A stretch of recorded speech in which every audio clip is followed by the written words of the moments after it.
வணக்கம். வளமறி அவல் தங்கராஜ்.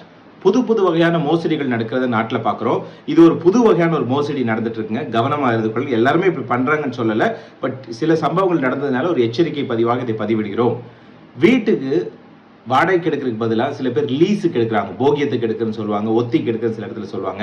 ஸோ ஒரு பல்க் அமௌண்ட்டை கொடுத்துட்டு, உதாரணத்துக்கு 5 லட்சம் 10 லட்சம் நான் கொடுக்குறேங்க, மாத வாடகை தரப்போகிறது இல்லை, என்ன காலி பண்ணும்போது நீங்கள் கொடுத்தா போதும் அப்படின்னு சொல்லிட்டு கொடுக்குறாங்க. யாரெல்லாம் அந்த வீட்டு உரிமையாளர்கள் தங்களுக்கு பணம் தேவை என்று நினைக்கிறார்களோ அவர்கள் இந்த யுக்தியை பயன்படுத்திக் கொள்கிறார்கள். இது நல்ல விஷயம் தான். ஆனால் ஒரு ரிஸ்க் என்னன்னு பார்த்தீங்கன்னா, ரீசெண்டாக ஒரு சம்பவம், ஒருத்தர் வாடகைக்கு வந்து இந்த மாதிரி ஒத்திக்கு எடுத்து இருக்கிறாரு போக்கியத்துக்கு. ஆனால் திடீர்னு பார்த்தா வங்கியிலேருந்து நோட்டீஸ் வருது, அந்த வீட்டுக்கு வந்து கடன் கட்டவில்லை சொல்லிட்டு ஜப்தி பண்ணுறாங்க. ஜப்தி பண்ணும்போது பார்த்தீங்கன்னா, அந்த ஏற்கனவே அதில் ஓவர் டியூ இருந்த கடன் இருக்கிற வீடை அவர் வந்து லீஸுக்கு விட்டு அந்த பணத்தை வாங்கிட்டு கொடுக்காம ஏமாற்றி விட்டார். ஸோ இந்த மாதிரி தகவலை தெரிந்து கவனமாக இருங்கள். நன்றி. வளமறியாவல்.